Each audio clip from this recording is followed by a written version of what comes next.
That's other screen is, yeah, I see. Hello, everyone. This is Dr. Vasquez, Dr. Nelson Vasquez from Central Florida. This is the, right, I have an open window here. I'm in Central Florida. Please put in the chat where you're watching from. And welcome to the KiltzHealth live stream at 3 p.m. Today, we have Jenny Mitich with us. Hello, hello. Most of you know already Jenny. She's been in our different, whether Zoom calls or morning calls, a couple of times here in the afternoon as well. And we're going to have a good conversation here. Put in the chat any questions you may have for her. Please put QQQ in front of it so I can see them quickly and easy.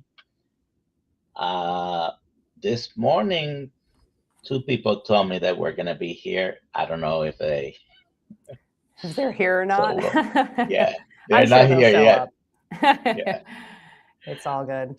But Jenny, let's start with something simple. Just tell us about who you are, but I want you to give us, and of course, you can see Jenny's book in the thumbnail. You can see Jenny's book in the back. And you can also see it here. I'm not going to be holding it here for too long because this thing is heavy. You could lift weights with this thing. Yeah. Yeah, seriously. Yeah. Do your curls with it. And but I'm interested in you telling us, you, among other things, you tell your story here. Sure. And even though I knew many parts of that story, I was surprised when I read. Anyways, we can talk about whatever you want to talk, but sure, as well. But let's start with that, a little bit of who you are, how long you've been carnivore, and what you do. Sure. Yeah. In my book, I do my intro. You're talking about that part where I don't think you knew everything about my story. It's been quite a whirlwind. Yes. Yeah, I did not know everything, but I did know some parts because I've listened to you enough that I did know some parts. But wow. Yeah. Anyways. Crazy story. As far as carnivore goes, I've been carnivore for almost 3 years. It's my 3-year carniversary at the end of this month. And my husband, I always credit him. He's the one who found it. He found Dr. Ken Berry on YouTube and he said, Jenny, we need to do this diet. Will you do it with me? And I said, absolutely not. You're insane. There's no way you can get all the vitamins and minerals you need eating only meat. But I watched the videos with him over the next 6 months and it kind of soaked in. And I was having a really hard time losing the 70 pounds that I gained when I was pregnant with our twins, Max and Harry. So I finally decided. His fault, of course. What now? I said his fault, of course. Oh, of course. 100% his fault. Yes. Everything is his fault. He knows that in our household, everything is his fault. But so I gave it a try. And the very first month I lost 8 pounds and my glucose went from the low 100s on average to the low 80s. Complete normalization of blood glucose. And I was hooked and I've been on it ever since. And I've lost a total of 55 pounds. I have mental health improvements. I used to have anxiety and depression that I treated, self-medicated with drugs and alcohol in my teens and 20s. Former heroin addict. I've been clean for 15 years. All of that is gone. Mental health stuff completely improved and feeling really good. That's why I stick with it. If it wasn't working, I wouldn't do it. I guess that's be true of anything. All right. So I already have a question here, so yeah. let's take a look at that. And Thankful Pam, how do you keep track of all your labs? Oh, but I haven't even mentioned the queen of testing That's me. moniker that I gave you, right? I now have results from 4 labs. Do you use Excel or other template? That's a really great question. I'm looking at my labs when I'm doing N of 1 experiments. So I have everything, I'm old school. I have everything printed out and I just refer back to it as needed for each specific experiment. I do before and afters. But I would recommend using Excel or some other spreadsheet app or software if you're trying to track everything from 4 different labs and keep an eye on it so that you can see what's improving or declining as you're trying to improve your metabolic health. However works best for you to organize it. Now, on the topic of testing and tracking, do you have to track to do carnivore? Oh, absolutely not. But I love it. I think you need to measure something if you're going to try to improve it, right? You could measure how you feel. You could measure by the clothing, get a tight piece of clothing and see as it starts to fit you as you continue on carnivore. You don't have to do blood work and all that stuff, but I like it. I think it's fun, as you know. So not everybody needs to be tracking, but especially if you're trying to reverse problems, sure, you can certainly do with carnivore and or very low carbohydrate diets. Yeah. It is very helpful to reverse several conditions. We're not going to be doing a class on how many, but there's a long list. So yes, if you're trying to reverse any of those things, you might want to track a few things. Yeah, I agree. So since Goran started, have you used him as a guinea pig? Yes, Dr. Nelson, many times. We're actually still currently running an experiment on him. I used him as my guinea pig and I presented the data at the Collaborative Science Conference this last February. That has been an interesting rabbit hole we've been going down with him because for Goran, he wasn't having success with a traditional carnivore diet. He was not losing weight. His metabolic health was not improving. It was actually declining. And we had to dial a few things and make a few tweaks. And now he's down to 213 pounds I think he started at 270 when we started carnivore. And he's looking pretty good. I just saw him anew recently. Yep, pasture-raised. Did you call it the Goran protocol? The Goran protocol. No, I don't think we had a name for it yet, but we should. No, it's just like a lipotoxicity protocol, basically. There you go. All right. So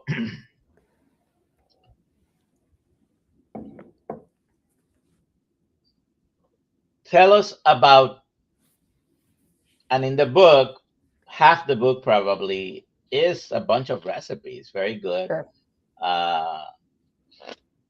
For those I don't know if many carnivores really miss pizza, but if you want to make a pizza and you don't want to use things that don't come from animals, what can you use? Oh man, so many things. You could do a ground chicken crust. You could do a ground sausage crust, an Italian sausage crust. You could do ground beef. Really, you just need to have something that will, be substantial and be able to stand up to everything you're putting on top of it. You're right. I don't really cook pizza ever. But those recipes, those specific ones that are more like replacement recipes for standard American staples, those are meant to be like a bridge for people that are coming from standard American and just cannot imagine their life without like Friday night pizza. So gives people some options. But yeah, I mean, for me, I'm pretty boring. I eat steak and chicken and pork, and that's pretty much it. When I started doing a more strict ketogenic diet, I knew for many years of Atkins and low carb and all that, but of course I had not applied it for very long time, so staying on it because I always used it as, all right, I'm going to lose some weight. And then as soon as I achieved my goal, I would go back to eating the way I was eating. But when I started, I was looking for substitutes.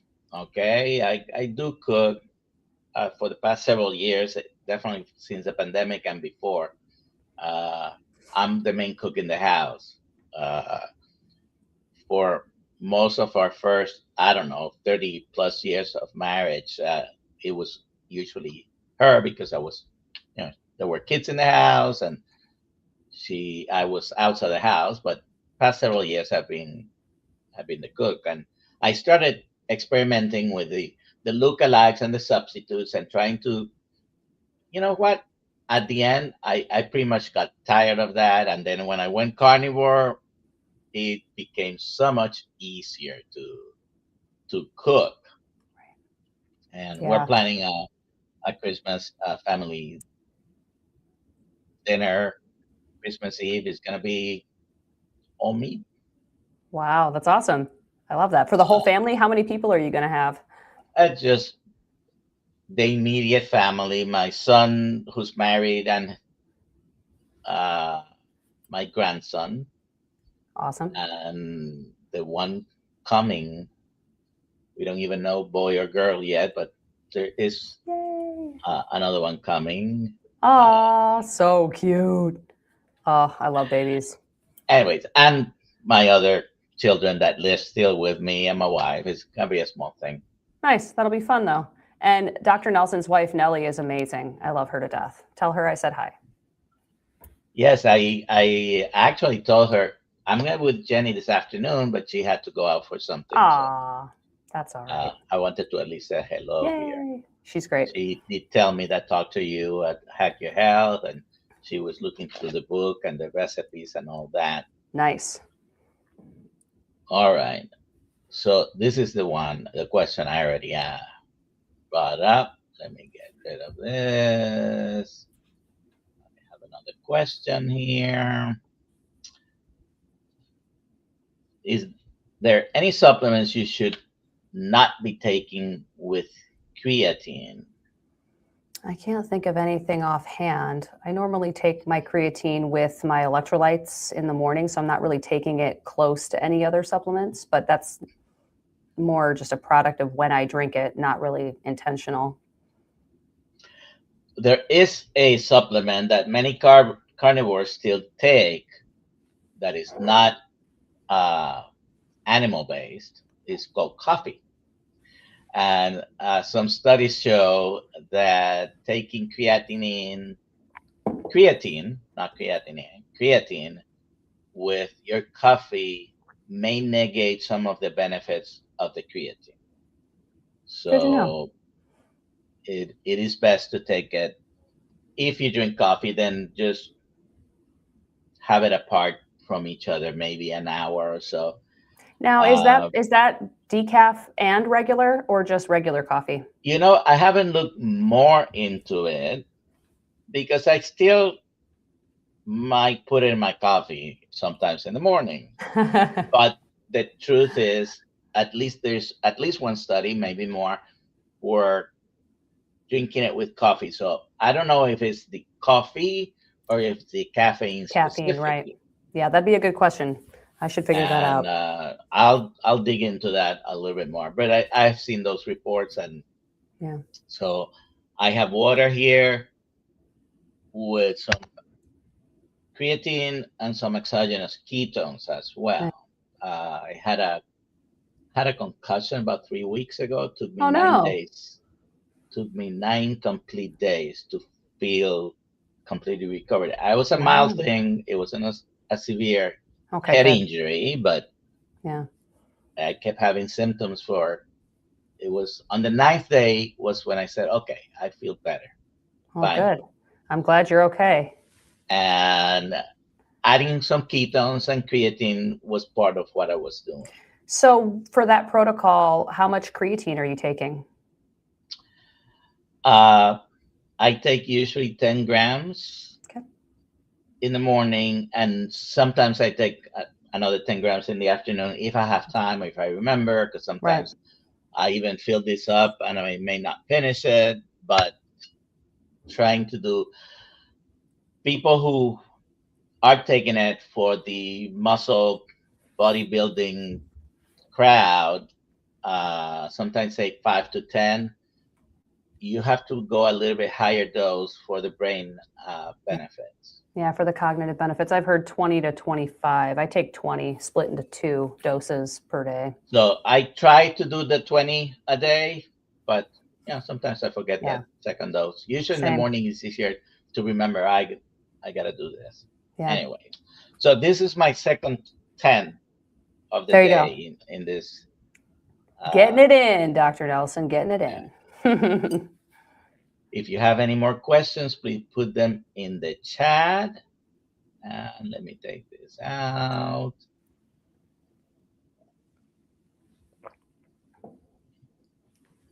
Checking Instagram because those questions don't come through here. Okay. So you have something called a carnivore timeline in your book. Yes. Okay. Take us through that. Okay. So the carnivore timeline is in chapter 3, I believe. And basically what this does is it takes you through what to expect on a carnivore diet. It starts off with a 4-week carb reduction plan. There are some people that it's in your best interest to not go cold turkey into carnivore. So I walk you through that. But then if you are just, going straight in, there's a whole chapter about month 1, kind of talks about basic advice for getting started. Eat until comfortably stuffed, only eat when you're truly hungry, drink enough water, and make sure you have electrolytes on hand. But then that's kind of the overarching basic carnivore advice that we see everywhere. But a lot of people, that doesn't necessarily work for them. They want a little bit more guidance, like how much protein should I be eating? How much fat? Calories. Like I know, we always talk about, calories don't really matter. It's a little bit more complicated than that. Some people just need a goalpost, So we go a little bit into all of that. Fat to protein ratios. Who would benefit from higher protein? Who would benefit from higher fat? We talk about calories. We talk about the protein. We talk about what to expect in the first month. What will you run into? How often should you eat? Should you snack? And then it goes into month 2, month 3 through 12, and then 1 year and beyond. Because some people stay on carnivore for the long term. I mean, I'm a 3-year carnivore. How long are you? I'm approaching 900 days. Great. Yeah. So you can do it for the long term, so you need to kind of know what to expect throughout. So that's what chapter 3 covers. Okay. See, 896 days to be exact. So nice. I am approaching 900 days in 4 more days. And definitely, how strict are you as far as, and we don't need to get dogmatic here because everybody's there on their own journey, and you eat what you want. You don't have to come down on the side of being too strict, or might be sometimes being too loose is not beneficial for you. But how strict are you as far as carnivore? Do you have your days where you're not as strict? Yeah, so it depends on if I'm doing an experiment or not. But typically pretty strict. We do a keto cheat meal once a month, Gordon and I. So we'll have like a salad or some asparagus, Brussels sprouts, or something like that. But it's not anything like off the rails. Like I couldn't do a bowl of Cinnamon Toast Crunch and some bread. I would die from the gluten. It would immediately affect me. So yeah, I stay pretty strict just because I have to. I feel my best when I do. But strict for me is all meat, all seafood, eggs, and butter. I cannot do dairy unless it's raw dairy. And I just have a shipment coming today, so that's exciting. And I can't do gluten. It literally just throws me off for days and days and days. So that's why I like to stay strict. But I'm also not the carnivore police. I drink coffee.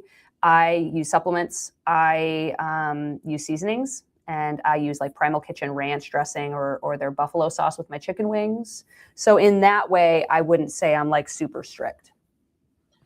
So what supplements do you use? And I suspect that since you like tracking and testing so much, you may have some reasoning behind the supplements that you're using. Some people, and I say that because some people, they just take supplements because they hear someone say, Right.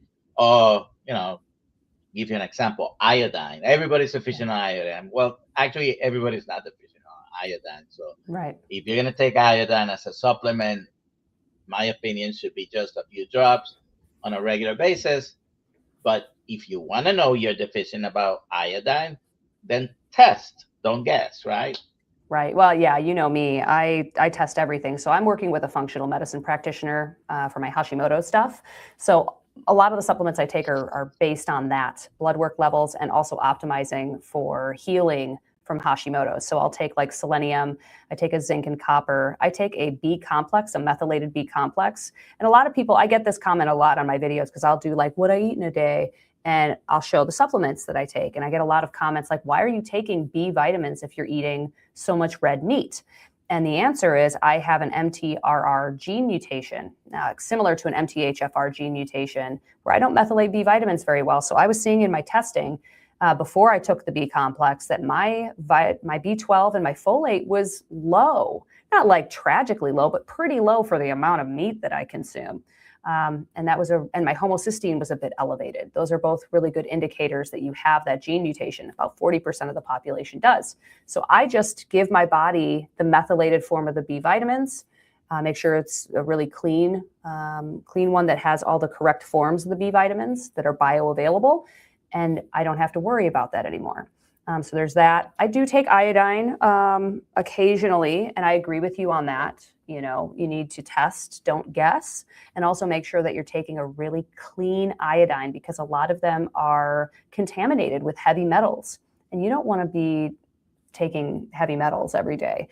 So there's that. I've been experimenting with methylene blue. That's been fascinating. Creatine, I do that daily, and I do electrolytes.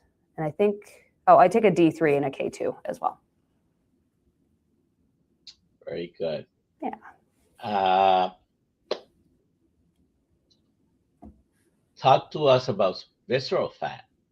I love visceral fat. I don't love it. Like I don't want any, but I love DEXA scans. Yeah, I love the subject because so many people don't know what it is. And it's like the most sneaky kind of fat that's on your body. You can't see it. It's inside your body, around your organs. And it's the most dangerous kind of fat that you can have. We can have a lot of the fat on the outside, the subcutaneous fat, and we might not like how it looks, but that's actually not as bad for you as the fat that's inside your body, around your organs, because that fat's not supposed to be there. The best ways that you can measure for that is DEXA scans and MRIs. DEXA scans are cheaper and more readily available. You don't need a referral from a doctor to go do that. A body composition DEXA scan, and it's one of the most accurate ways you can measure it. I think for that, I think everybody should be getting a DEXA scan at least once, so they can at least see what they're working with. My husband, with the grand experiments that we do on him, we usually get a DEXA once a month for him. We've taken his visceral fat from 9 pounds down to 4. And we're hoping at this next one, it'll be into the 3s because he still has some lingering glucose issues, even eating a carnivore diet. And I think the visceral fat is a huge driver for that. So we're trying to get him to under 1 pound. Okay. Well, on that subject and strategies to decrease the visceral fat, I do have a question about that, but what is one of the many things you guys are doing? And I'll say the word fasting because I think that's part of his basically protocol. Oh, so yeah. Tell me about that fasting and the benefits of fasting in regards to the visceral fat. So fasting is one of the biggest levers that he pulls. For him, a normal carnivore diet was not effective on its own. he has to incorporate fasting as well. So he'll do, I think he's on day 4 of a water fast right now. He's going to be fasting until the 18th. So that'll be like a 10, 11 day water fast. So he'll try to do one of those per month.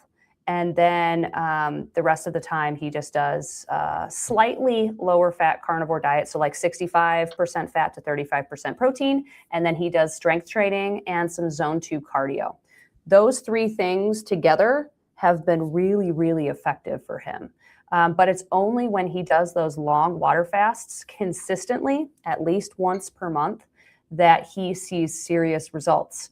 And if he doesn't do those, his weight goes up and his numbers go down, his glucose and all those things. So are those always 10 to 14 days, or does he do like shorter?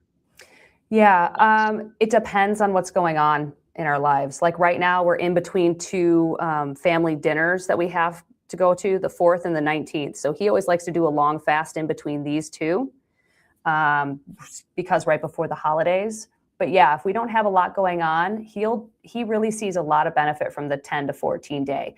I think that isn't going to be what everybody needs to do. A lot of people could just do like a 36-hour fast a few times a week, or like here's the thing with water fasting. It's like the first 3 days suck. They're the hardest. But once you get past day 3, it gets easier. So it's like, why stop at day 3? That's his rationale, you know. But he's been fasting since 2015, 2016. So he's experienced, and this is just what works best for him. Okay. How about you? Do you do any type of fasting? I don't do water fasting. Right now with the Hashimoto's, I don't feel good when I do that. I can do sardine fasting. I can do like a protein sparing modified fast that I can do really easily. I did last winter, I did a carnivore bar experiment where I only ate carnivore bars. It's basically fat fasting for 14 days. But yeah, I can do that. But water fasting, the longest I've ever done is 37 hours. Okay. And how long have you been doing a sardine only challenge? The longest is 14 days. 14 days. Okay. Yeah. I was so sick of sardines after that. I was like, no more, please. So did you do any testing after those 14 days of sardines? And oh, yeah. What were the results? Yeah, that was really fascinating. I have on my channel 7, 10, and 14-day sardine fast experiments where I do before and after DEXA scans and blood work and continuous glucose monitoring. Sardine fasting, I lose so much fat. So much fat. It's incredible. I think the most I've ever lost is 8 pounds of fat in, I think, the 14 days. I'd have to go back because, again, that video is like a year old, so I don't quite remember. But yeah, your glucose is down in the 70s. My fasting insulin is usually pretty low anyways. My triglycerides super low. I lose fat like crazy. And visceral fat too. The visceral fat really declines. I lost like 1/2 pound of visceral fat during the 10-pound sardine fast, 10-day sardine fast. In just 10 days, I lost 1/2 pound of visceral fat. It was incredible. So that's why I like sardine fasting. I'm still eating, so I'm not like suffering, but you're not eating enough you're tapping into your own fat stores. And I think as far as whether it's weight loss you're looking for, increasing your ketones numbers, losing visceral fat, a sardine fast might be better than a water only fast. If you're able to do it, and some people can't, but it's akin to a protein sparing modified fast because you're having enough protein, and some studies do show, or some people who do tracking as well can show that there is less muscle loss. Sure. Doing the sardine. There is enough fat. I mean, it's just that some people cannot do too many days of sardines. I think, the sardines, that it's a self-limiting food. There's only so much you can eat because it's filling, but also it's sardines. So like, unless you're one of those people that just love sardines, it's going to be a little bit challenging. I do find the first few days, if I'm doing a long one, to be like, ugh, but then you just get used to it. I have not seen any significant lean mass loss doing a sardine fast. I pretty much stay within a pound or two of my lean mass reading. It's interesting because when I did the carnivore bar experiment with 14 days, which was more fat, I saw more lean mass loss and less fat loss. Whereas with the 14-day sardine fast, I lost mostly fat. It was drastic enough of a difference. And I always make sure I'm measuring the same. Like I always eat and drink the same thing beforehand. I go to the same DEXA. I have the same tech doing the DEXA scan. I make sure to same time of day. I control everything so it's as close as possible. And that was interesting to me. So yeah, it's a good way to maintain lean mass, to have similar effects to a water fast with the glucose lowering and the increase in ketones and the fat loss. But you are eating something throughout, so you can maintain the lean mass. Skin and bones or no skin and bones? A mix of both. I don't mind them. The bones are really good for getting calcium Yes, on a they carnivore are. diet. I always recommend skin and bones because some people try to look for the sardines but no skin and bones, and they're losing half the benefits, I think, right there. Yeah, and a lot of people get weirded out by the bones, but the bones are super soft. You can't even tell you're eating them. It just don't look at it if it weirds you out. But yeah, there's not a ton of good solid calcium sources on carnivore unless you're consuming bones, and it's an easy way to do it. You can eat 1 can per day and get what you need. How about water or oil? I mean, obviously avoid vegetable seed oils and try to get olive oil. If you're going to do the ones in oil, there's no way that you can guarantee the quality of the oil used or if it was possibly cut with other oils. I mean, water, if you want to be the safest, I always do olive oil. I do the ones in oil, unless I find a really yummy one in water. So I usually get the water ones and I drain the water, and then I may add butter, for example, among other things. I might put a little bit of a mustard or some other spicy, sometimes even hot sauce a little bit. Yeah. Just to change the flavor a little bit. The longest I've done sardines is 3 days. Okay. Yeah. And 3 days is more than enough. I mean, you saw probably big improvements in your ketone levels, right? Yes. Yeah. Yeah, it's pretty quick. So like if you're trying to jumpstart your ketones, Dr. Boz talks about this all the time. Start off with a 1 to 3 day sardine fast, and that'll get you a nice good bed of ketones. And then you can start up with your low carb diet again. And if your ketones tank, then you need to start eating a little earlier in the day, or maybe change up what you're eating a little bit. So there's lots of clues there. Since you mentioned Dr. Boz, on her 21-day course, she has people doing a sardine 3-day challenge before she even suggests a 3-day water fast. Yeah. Water only fast. Yeah. Because of that same reason, sometimes it is more effective to get you in ketosis and the benefits than doing just a water fast. Yeah. Okay. Yeah, totally agree. I think water fasting is great, but a lot of people have a mental block to it because like, I don't know if I can go that long without eating. You can, especially if you're fat adapted, but it's just so much easier to do a sardine fast. All you have to get over with that is the taste of the sardines, but you're still eating. So. Yeah. All right. So electrolytes, Ryan Airy, I don't know. What is the appropriate amount of electrolytes to have in a day? That's so individualized. Everybody's a little different. There's some people that don't do any electrolytes. There's some people that do like 7 grams of salt per day, which is like 7 element packets.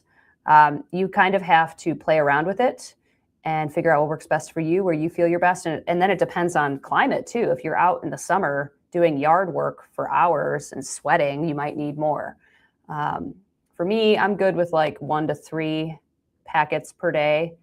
Sometimes I'll go weeks without having any, and then I'll go hard on them for a while. So it just depends.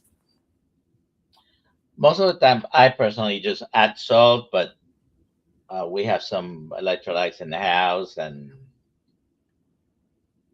everybody likes them, but not everybody likes the same one at once. Yeah. So, uh, all right. Oh, I will say though, for electrolytes, if you're in the beginning of carnivore, transitioning over, make sure you have some on hand. I think they're the most important the first month or two on carnivore while your body gets adjusted to a new fuel source. That is my only caveat. Do you know why that happens? So when you stop eating carbohydrates, your body releases a lot of water, and with the water go electrolytes. So you need to make sure that you're replacing them while your body kind of gets adjusted to this new fuel source of fat and protein only. So our body, it's up to 70% water, right? But we don't have any space in our body where water is just pure water. It's not distilled water, it's not filtered water. It's water with a bunch of electrolytes, okay, of all kinds. The most common ones, of course, sodium, chloride, potassium, magnesium, but a bunch of other minor electrolytes. And water never moves by itself. So when you're shedding liquid in your urine, it comes with electrolytes. It doesn't come by itself. And the first few days of a change, especially for those that jumped right into it and went hard on a ketogenic or carnivore diet, you're going to have a lot of diuresis, and you may have the keto flu, which is basically an adaptation of your body. Uh, you can probably call it carbohydrate withdrawals. Right. All right. I think you answered this question before, but what supplements do you use? Yep. Yep. I went through all of those. Do you use any supplements, Dr. Nelson? A few.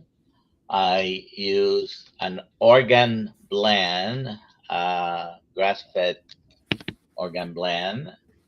I also use omega-3. I also eat, yesterday I had salmon. Nice. Uh, so I eat salmon probably once, well, at least twice a month, maybe a little bit more often. Yeah. And I already mentioned I have the creatine, and sometimes I use some exogenous ketones. Those Nice. are the main things that I use.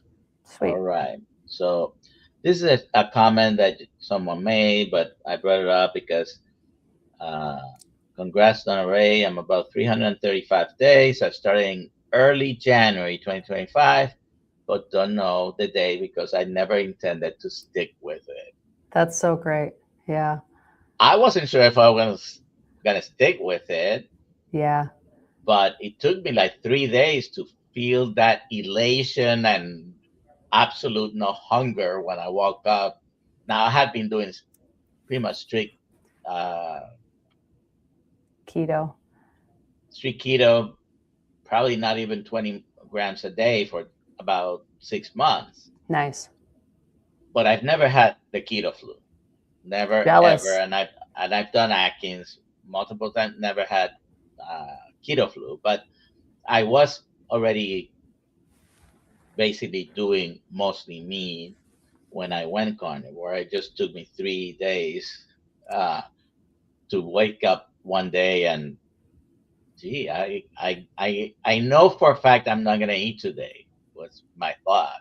Wow. Uh, I had never gone 24 hours fasting. That when that happens, by the way. So the the next day I ate, not being hungry, but sort of a little bit scared that I had already gone almost 48 hours without eating. Wow. That's incredible. Yeah. Yeah, I started carnivore. I gave it 30 days and I felt like crap the whole time, but I had really solid results. And I realized, that it was going to be like keto flu and oxalate dumping later. So I stuck with it. And now it's almost 3 years. So, I had a rash in my belly for about 4 months. oh, okay. All right. Terry, so how many sardines will you consume in a day? I can get a can or two. That's it. When sardine fasting, Yeah. up to 6, but usually 3 or 4. I'll do like 2 at a time. But yeah, they are self-limiting. They're very filling. Yeah. It's hard to have probably, 6. I I think the most I've had was 4. By the way, just even though this is not a commonly used word among our community, calories, but sometimes you have to assign something, and Yeah. what most people know is calories. Yeah, for sure. But a can of sardines in water has about 100 calories. Yeah. And like 22 grams of protein. Yeah. All right. And basically, if you're doing a sardine challenge, you eat. If you're hungry, you have a can, and you can have 1 or 2 at the same time, probably, Yeah, you just eat and until then you're full. wait until you're hungry again, and have a couple more. So each person is gonna have probably a different number. Yep. When I did my 3-day sardine fast or challenge, I did have 4 one day. I had 2 the next day. I had 1 on the third day, I think, and that was it. Yeah. Yeah. Haven't tried it for 3 days again since then. Okay. Nice. My son sent me a care package that was sardines from all over Spain and Portugal. They're freaking awesome. Yeah, there's some I love Spain. I did the Camino. I biked it. It's 500 miles across Spain. And one of my best friends is from Spain. So I've spent a lot of time there. And man, they have some really good sardines. And fish in general. Mm-hmm. Bacon runner. I plan on doing 2 cans a day once I eat up some steak and chicken that are already in my fridge. I've been eating 1 can per day since June 25 of this year. I agree with superfood. It is a superfood, It truly is. and I've been considering doing a prolonged, anywhere from 7 days or 14 days of sardines. But I have about 150 pounds of meat in my freezer. So Oh my God, me too. It's all beef. Yeah, but it's frozen, so you can still do your sardine fast. You should do it in January or something. I think I'm going to do lion, but I think I'm going to do also a sardine fast to start the month. Well, you know what? I am probably going to do it now until before Christmas, and I haven't decided how many days, but we'll see. I have about 10 cans, and of course, I have a ton of cans. Have supermarkets around, so. Yep. There is an N of 1 experiment that I have been contemplating doing where I'd love to know what the minimum amount of seafood a person needs to consume in order to have their omegas be moderate to high. Because a lot of people don't like seafood, so like if they could eat seafood once a week or once every few, like would that be enough to move the needle? I think that would be really interesting. And probably is enough if you're consuming a good amount. Some people worry with sardines about heavy metal toxicity and things like that, but there's a couple of reasons why sardines are perfect for that. And it could be any small fish, by the way, it could be mackerel. But small fish don't have a very long life, so they're not sucking up whatever heavy metals they are from water. It's difficult to farm them, so they are not. Sardines are always wild caught. Right. Okay? So you don't have to worry about the farming practices, fish farming, where they control what they feed, and they put even colorants in the feed to make the salmon, a pink color when it's not normally like that. So I, I don't think I would worry about that unless you're planning to go 6 months on sardine challenge. Well, I've actually tested both arsenic and mercury, mercury blood test and urine. Arsenic was a 24-hour urine collection, and it just doesn't go up. You're right. Small fish, they just don't accumulate the heavy metals like that. And I've heard from several sources that you have to consume like hundreds and hundreds of pounds of that per day, even salmon, tuna per day, in order to even start to approach any kind of heavy metal toxicity. So it's just not something I worry about anymore. Hello, Lexi.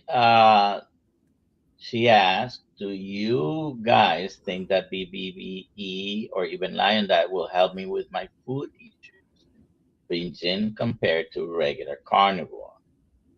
What do you think? I don't know. Are you familiar with Lexi's?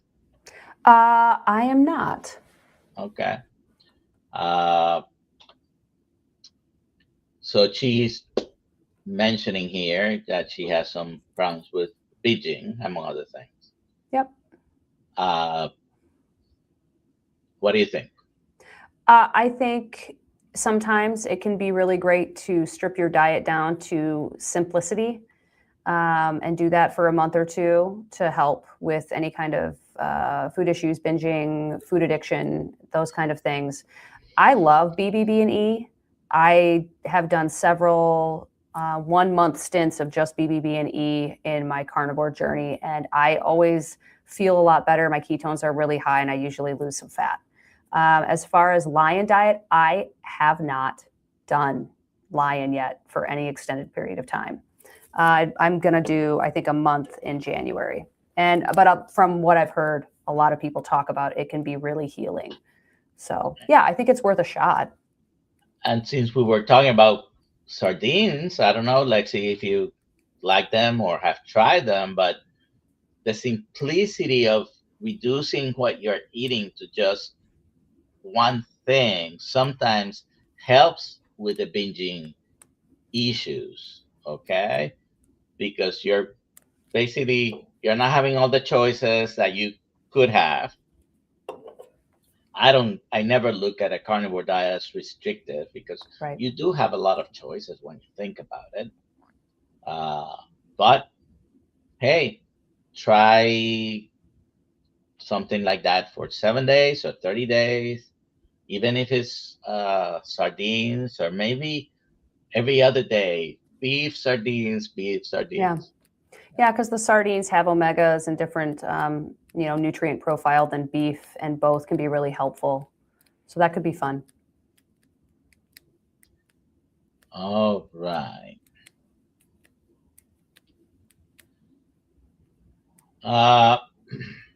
Tell me more about the book, and how did you start thinking about writing the book, and what was the purpose for that? Sure. So I actually got an email from the publisher saying, hey, would you like to write a cookbook? And it's funny because I had just been talking to Goran 2 weeks earlier that, like, man, I do not want to write a cookbook, because Courtney Luna had just finished writing hers, and we had been talking, and she had said, oh man, it's so much work. I was like, oh, I don't want to do that. Then I got this email 2 weeks later from Victory Belt, who published Dr. Sean Baker's book, tons of Maria Emmerich's books, and Dr. Ken Berry's book. So I'm like, I have to take this email. I have to take this call. So when I got on the phone with them, I told them, I thought about it. Like, the book that I wanted to write was a complete in-depth guide to the carnivore diet. I wanted to be like the reference guide, an encyclopedia for carnivore. And then we could include recipes in it too, because that's part of it. And they were totally down for it. They've been a joy to work with. And I wrote it in about 6 months. And with Victory Belt, you have to take all your own photos too. So I did all the food photos, developed all the recipes, and wrote the front 200 pages of the in-depth guide as well in about 6 months. And then we edited it, and it just came out within the past month. So I'm glad it's out, that it can hopefully, it's out in the world, and it can help as many people as humanly possible regain their metabolic health with carnivore. And I think you accomplished both goals, because this is not just a recipe book. Right. Okay. It's basically half the book is recipes, and half the book is a how-to guide Yeah. and very specific steps, especially, and it's not only for a beginner, but for a beginner that's very helpful. And then to stay on track, Yeah. you talk about testing, and you talk about, you know, the first 30 days and then 90 days, and so Yeah. There's a whole chapter on troubleshooting. So if and when you run into issues, you can go to chapter 5 and find what's going on and find actionable steps to help you move forward again. Chapter 8 is an entire chapter on monitoring your progress. Since Dr. Nelson calls me the queen of testing, I love blood work, DEXA scans, continuous glucose monitoring, ketones, arterial scans, all that kind of stuff. And I've learned so much over the past 3 years researching this on my own, but normal people don't have the time to do that. So I wanted to make sure everybody had all the functional medicine ranges they should be going for all of these tests, where to get them, how much they cost, how to read them, so that you can really take charge of your own metabolic health. Because in this day and age, you know, you have to do that if you really want to get to where you want to go. so let me ask you a very pointed question. Oh, you came in before I had the chance to introduce you, but anyways, who did Hi. who did who wrote the foreword for this book? So my very good friend, Dr. Robert Kiltz, who has just joined us today, I love him to death. And I was so pleased that he agreed to write the foreword for me. What timing? What timing? Perfect. Man, impeccable. I'm sorry I missed you guys. I was running late from the hospital, and it was kind of crazy, snowy, and all stuff. But You're in New York, yeah. Yeah, snowy, cold, windy, all those things. So I have all that by me too. yeah, it's all good. We love it. I do, to a degree. We'll see each other in Florida soon. I will see you soon. I can't wait to get down there for a holiday. I know. So, what have I missed? What have I missed? You've so much good everything. Stuff. Everything, literally everything. Goodbye. It is no secret that I don't love the cold or the snow. Yeah, we do know that. Yeah. We've talked about so many things, Dr. Kiltz. I'm gonna have to have you watch the replay. Yeah, I will. I just want to. I was like, oh, it's only 10 minutes, and I'm like, it's 8 minutes. I'm like, okay, I got to at least say hi and come on board to see my good friend, and hello to everyone, all my good friends here. For sure. I want to take this question since we're coming to top of the hour. And Lexi, I did know this, but I didn't want to say it unless you wanted to. Sure. So, Jenny, I managed to put my schizoaffective disorder into remission when I was consistent on keto and carnivore. I fell off, though, unfortunately, and it's been hard to get back on track. Yeah. So I'll ask you both this question. What do you suggest to Lexi about getting back on track? She was doing very good. I'm very aware of that. Yeah. And then she fell off. She says she put her schizoaffective disorder into remission, and now it's back to. That's amazing. I mean, I feel like you know what to do.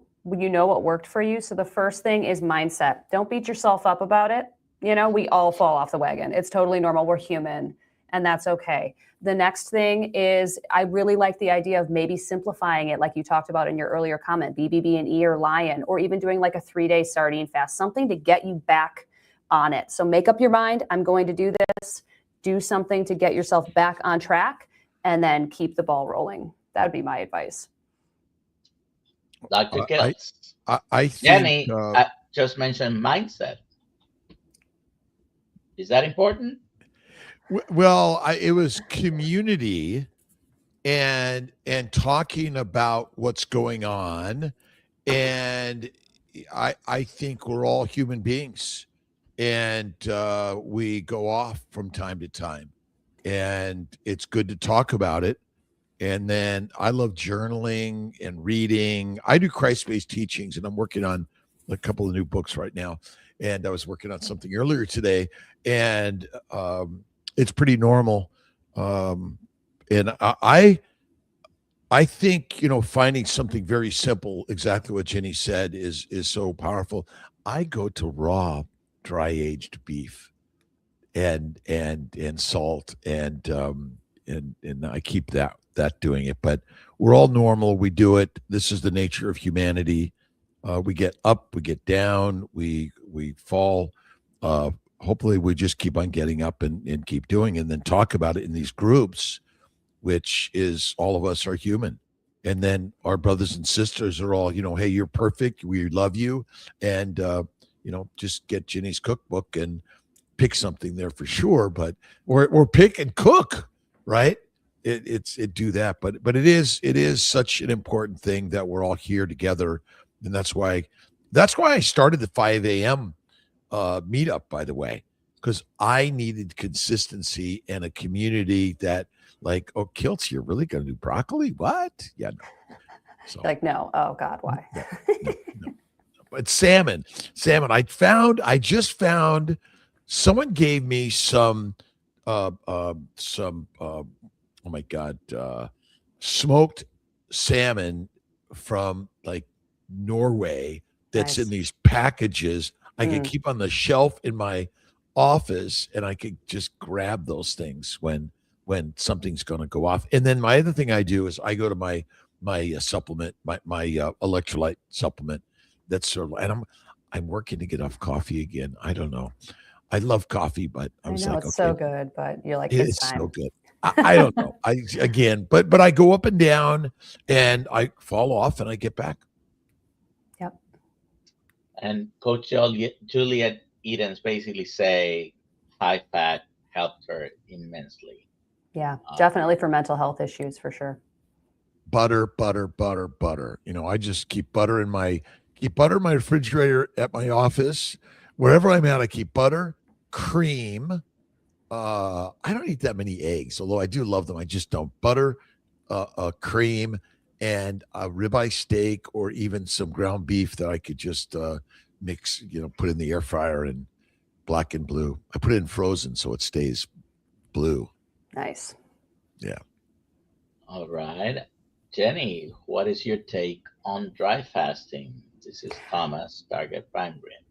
Yeah, so I've never tried it, but I know Dr. Lisa Wiedemann has done a lot of experimentation with it, and she actually prefers it over water fasting. She says it's easier. So I would recommend checking out her channel. All right. And for those who want to get your book, where do they go and find it? Anywhere online that you purchase books. So Amazon, Barnes & Noble, Books A Million, Blackwell's if you're international. And there's a few others that you can go. And hopefully we're going to get it into every bookstore in America too. So if you do already have a copy, or you do pick up a copy and you love it, be sure to leave a review wherever you purchase it so that we can get it pushed out to more people. That's very important, because that helps their algorithm of suggesting books to people. So exactly. If you buy it, definitely leave a review. It has great pictures, and it is so comprehensive, and it's the coffee table carnivore book that everyone should have. I highly recommend it. It is entertaining and also educational. And there's so many people that are curious about carnivore. This is the book. Thank you. I appreciate it. That's what I endeavored to write, and I'm hopeful that it'll help as many people as humanly possible, because that's what we need. We need everybody in America and the world at optimal baseline metabolic health. And I was serious when I said half the book is recipes, the other half is not. Look at this. This is I'm where the recipes start, and it's pretty much half and half of the book. It's basically two books in one. You get two books for the price of one. Jenny, are you traveling the world, or traveling to sign books and things like that? How's that going? Currently, no. We're at home right now for the holidays, but we'll be back down in Florida. And then I'm hoping to be at the Symposium for Metabolic Health in Boca, which I know you're going to be at, but just attending. I love to go to those to learn. As far as book signing related stuff, I think the next time will probably either be COSI in March or Meat Stock in May. Are you going to be in Tampa for the February meetup? Do you know about that one yet? I don't know yet, but I've been talking to Ali about it. We need to be home for a week in the beginning of February, then we might be back down. So we'll see. Well, if you come, and we'd love you to be there signing some books if you make it. Yeah, that'd be awesome. Yeah, I'll talk to her. We're in contact. We email all the time. Yeah, cool. Nice. Sweet. All right. So it's 4:00. Just have a good day, everyone. 5:30, we have a Zoom call within the community. Sign up for the Kiltzmatic tribe. If you're not a member, it's free. It's always been free, and it's always going to be free. And eat meat. Have a good day. Have a good one.